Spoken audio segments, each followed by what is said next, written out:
Dwayne Taylor's billionaire parents were murdered, so he trains in martial arts, uses his wealth, inventions, and detective ability, and becomes... Night Thrasher! And he uses a skateboard. Night Thrasher is a quintessential 90s character, from over-the-top action to shredding on a skateboard. There are some hard-to-ignore similarities between Night Thrasher and Batman, but the more you read the character, the more different you realize he is. I went into the research for this profile thinking I'd be reading about a meathead who abuses criminals, but it turns out that Dwayne Taylor has a more complex and interesting story than I realized.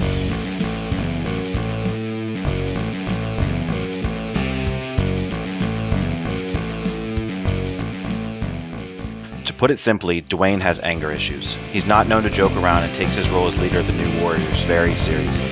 As he gets more comfortable with the team, he is known to crack a joke every once in a while. Still, if Peter Parker is the amazing Spider-Man, Dwayne Taylor is the no-nonsense Night Thrasher. While Night Thrasher is dedicated to fighting crime, he does not hold a strict code of ethics, at least initially. Dwayne makes his most significant strides as a character when he places doing the right thing over his personal mission, something that he gets better with as his crime-fighting career progresses. As will be revealed in the biography section of this video, a lot of Dwayne's life has not been up to him and has been a victim of his circumstances. Dwayne works with the Taylor Foundation as a means to fund his vigilantism. In New Warriors number 8, we get an insight into his $1 million getup thanks to Frank Castle, the Punisher. Armor plating, simulated leather, composed of Kevlar and silicate-oriented fiber in ceramic matrix, 2 layers, 8mm, 16mm thick. Cloth fiber analysis, simulated leather, composed of micromail titanium nitride alloy, 5-micron diameter mail, 1 unit force threshold in excess of 1.35 kilopascals. Right wrist, aerosol spray exhaust, analysis, cayenne pepper. Left wrist, garrote wire, analysis, adamantium alloy. Right forearm assembly, spring lock blade, analysis, titanium alloy, 8-inch length. Right hip casing, 3 plastique packs, 3 napalm gel packs, 3 cordite packs.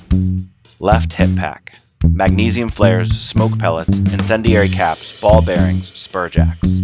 Skateboard analysis, fiberglass composition, no ancillary locomotion components, wheels rubber packed.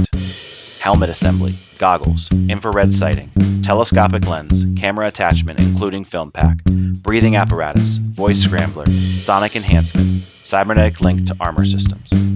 Backpack analysis, skateboard lock assembly cybernetically triggered, computer terminal, systems monitoring, Eskrima sticks, titanium alloy. Thrash's costume has not changed significantly over the years, but that doesn't mean there haven't been changes. This is the original Night Thrasher costume. What sets it apart is the sash or cloth belt across his waist that isn't seen in future iterations of the character. This costume is the costume worn during his solo series, as well as the New Warriors during that same time period. This iteration has large red shoulder pads, and the larger cloth belt is replaced with a more functional one. This costume sees Thrash lose his original helmet in favor of a mask, as well as the addition of a trench coat. In his new series out in 2024, he appears to be wearing a combination of his previous costumes, with the cover of number 1 showing the red shoulder pads and no trench coat, with the cover of number 2 showing his trench coat. Spoiler alert. Spoiler alert. This section details out Night Thrasher's adventures, so there will definitely be some spoilers. If you think you want to read some of these for yourself, come back and watch this part of the video another time. If you just want to get some background on where Dwayne has been in the Marvel Universe, keep on rolling. Night Thrasher was originally created by Tom DeFalco and Ron Frenz, and his first appearance comes in the Mighty Thor number 411, where Juggernaut is on the loose and battling the Eric Masterson iteration of Thor. The future Thunderstrike is having a bit of a rough go when we see Richard Rider, better known as Nova, sound the alarm to his crew, who are revealed on the final page to be the New Warriors. The following issue shows right off the bat that Night Thrasher has a bit of a temper. He starts wailing on Juggernaut regardless of the fact that it's not particularly effective. Firestar pulls him out just before he gets himself hurt, in time for Namorita and Nova to literally throw train cars at Juggernaut, a really great example of the New Warriors' teamwork.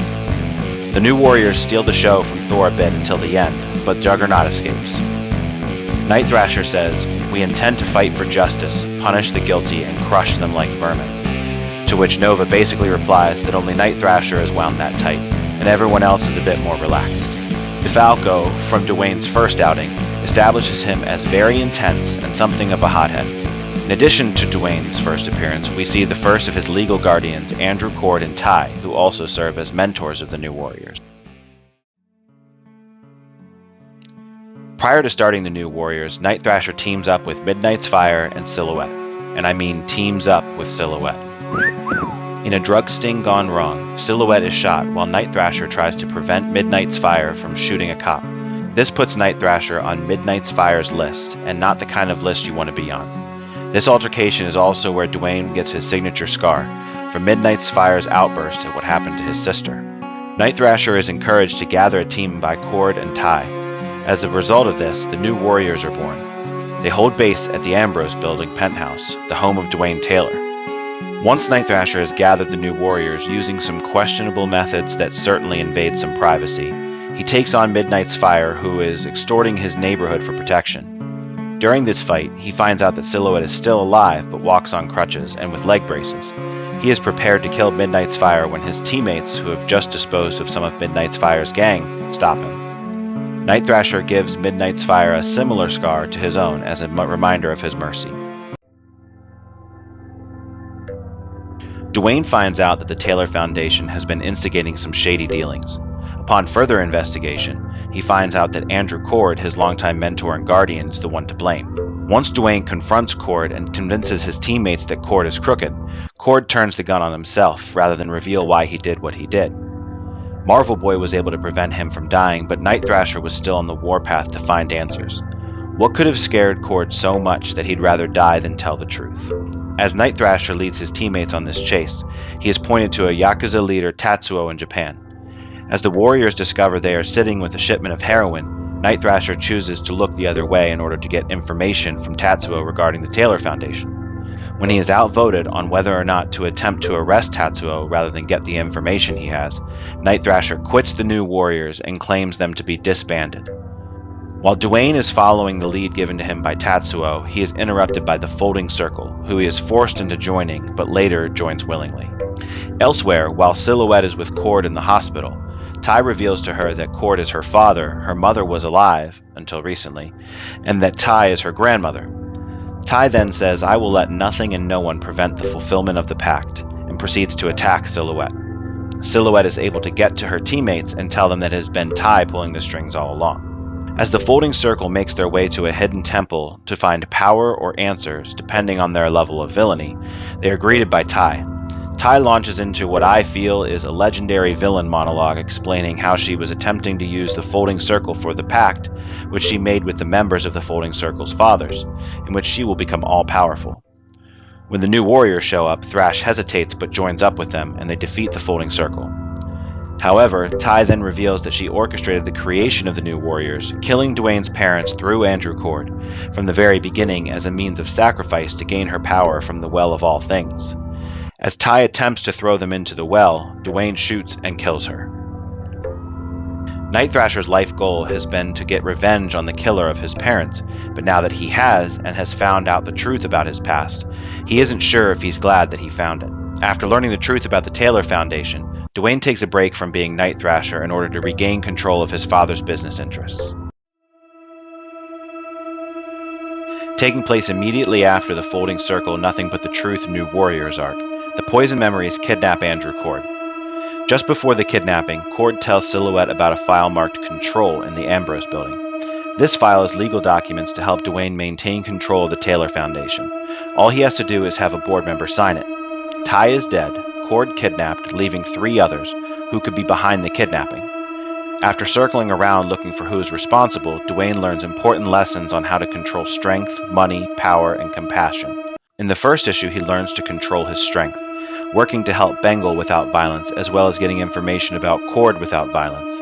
As Silhouette says towards the end of the issue, it doesn't take strength to hurt people like you, it takes strength not to. The second issue highlights the control associated with money, which finds Dwayne reflecting on if money buys happiness, or if it's the control over your life that money buys that provides happiness. In the third issue, Thrash faces off against Gideon in the boardroom and on the battlefield, showing that there are many ways to wield power. In both scenarios, Dwayne uses his power to influence, not force. In the boardroom, he appeals to the stockholder's humanity to uphold his father's dreams, and when he battles Gideon, he does so without armor, not allowing Gideon to copy his abilities, showing a more calculated approach instead of a rageful one. Through this issue, Dwayne discovers that Gideon had been trying to take over the Taylor Foundation using Guy No Dawn as his white knight on the Taylor Foundation board. In the final issue, Dwayne finally finds the compassion to forgive Cord for killing his parents.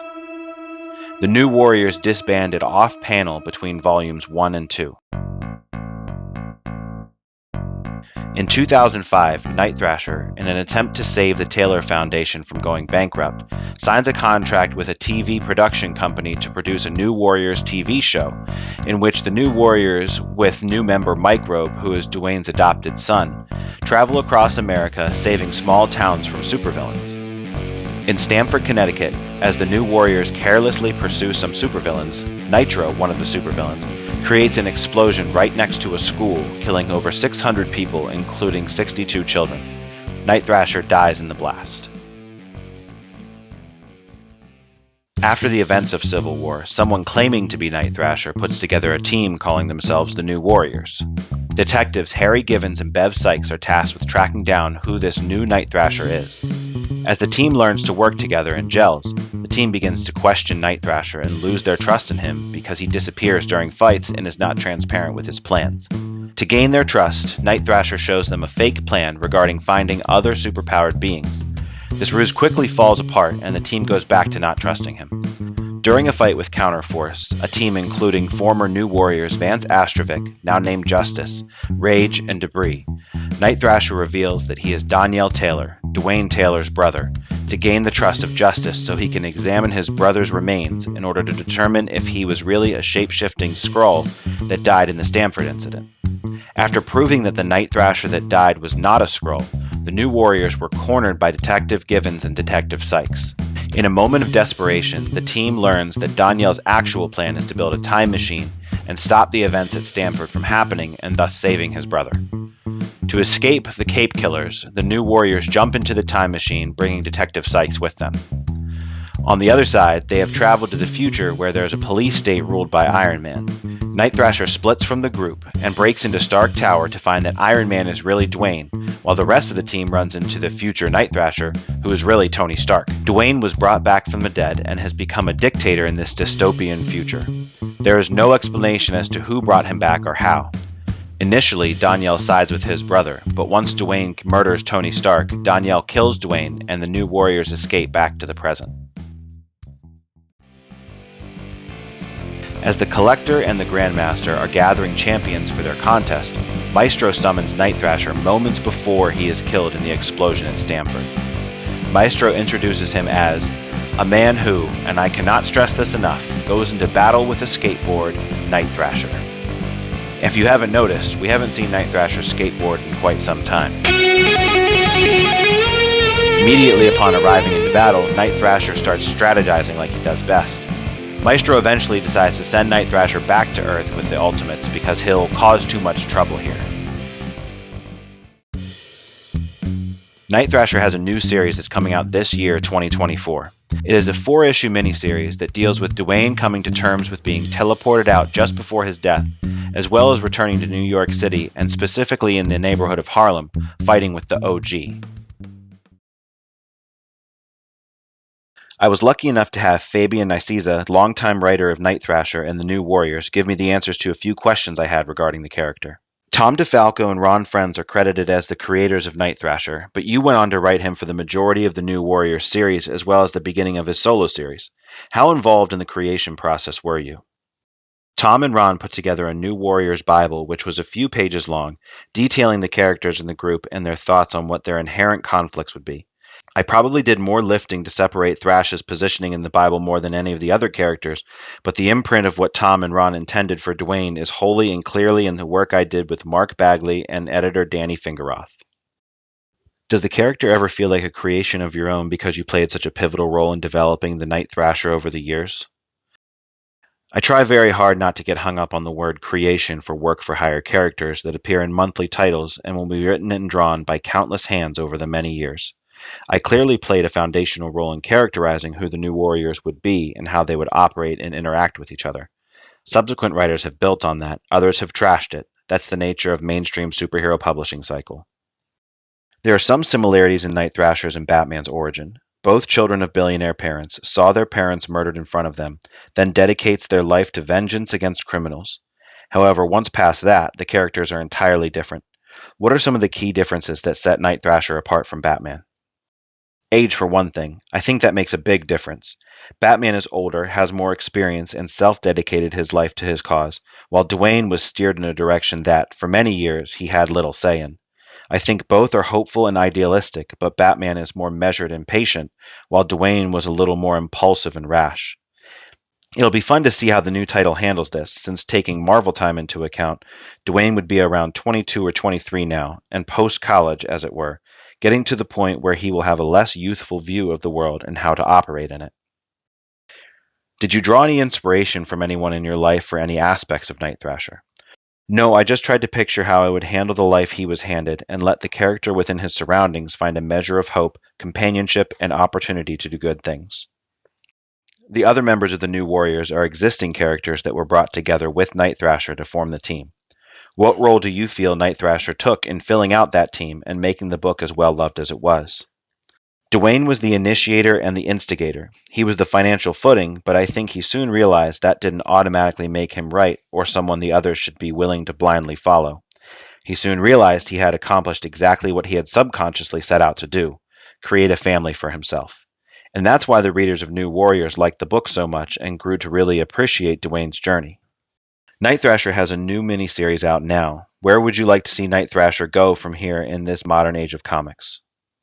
Other than hoping it's a success for the character, the creative team, and the fans of New Warriors, I have zero involvement or engagement, so I honestly have zero to say about it.